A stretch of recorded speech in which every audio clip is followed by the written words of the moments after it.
Die Hard villains ranks high among the best of all movie franchises. Here are some of the lesser-known facts about them that you may not know. Hans Gruber is arguably one of the top 10 best villains in the history of motion pictures, which Alan Rickman portrayed in a masterclass of acting.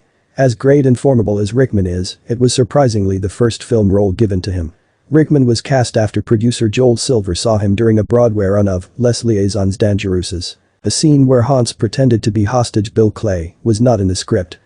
It was added once director John McTiernan discovered that Rickman could pull off a convincing American accent. According to actor Hans Berenger, who portrayed Fritz in the film, Rickman researched meticulously to perfect his German accent, mastering the even harder German-English dialect.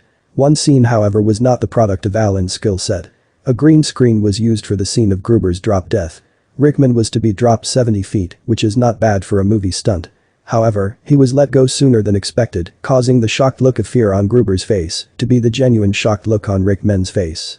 The first shot taken ended up being the one used in the movie. Not only was the quote-unquote acting perfect, but Rickman had also blown out his knee. Hans, as it turns out, not only has a brother, but a son as well. Piet Gruber, although never appearing in a film, is the main antagonist of the 2002 video game Die Hard: Vendetta. During the game, he is responsible for an enormous art heist and kidnaps Lucy McLean as revenge for his father's death.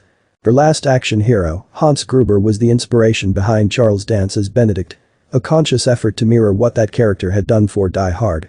It was written that the villain and its actor have a charming, yet seating, personality, with a multi-language dialect that was soothing yet formidable. John McTiernan, the director of Die Hard, was also the director of Last Action Hero.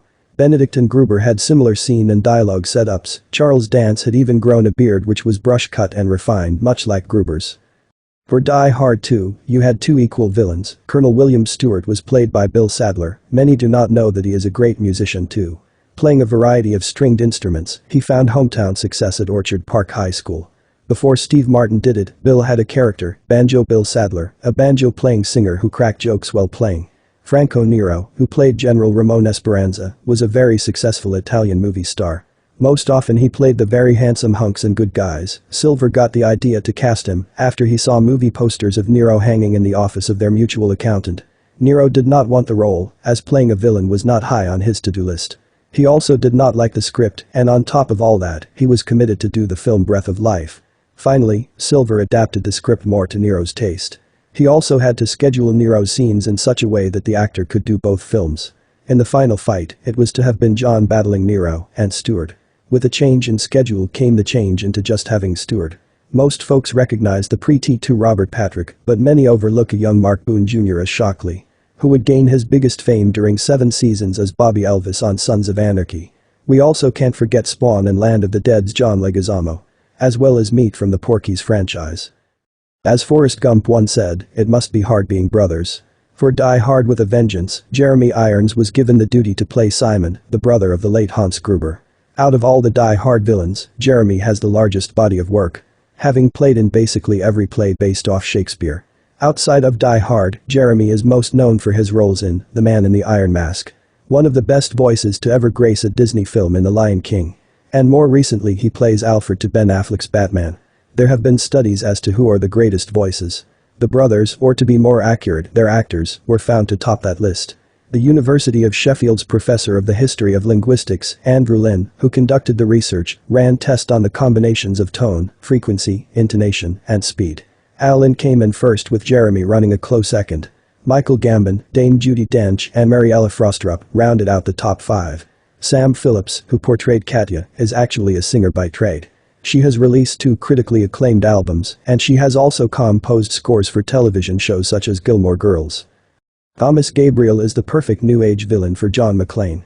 Timothy Oliphant was a US National Swim finalist in 1986. He can make latte art like a barista. As he has graduated from milk and coffee art classes, he was a different choice than what one might expect as a Die Hard villain actor. Gabriel is interesting because he is the only Die Hard villain to not have a military background. Aside from not having a military background and being the youngest Die Hard villain, he was also one of the more sympathetic ones. He had told the American government how easy it would be to cripple the country, just to be fired and discredited.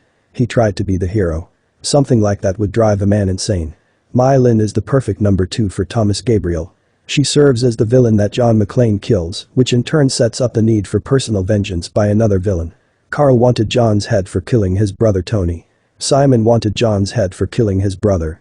Now Gabriel wants John dead for the killing of his lover. Die Hard 2 and A Good Day to Die Hard noticeably lack that element.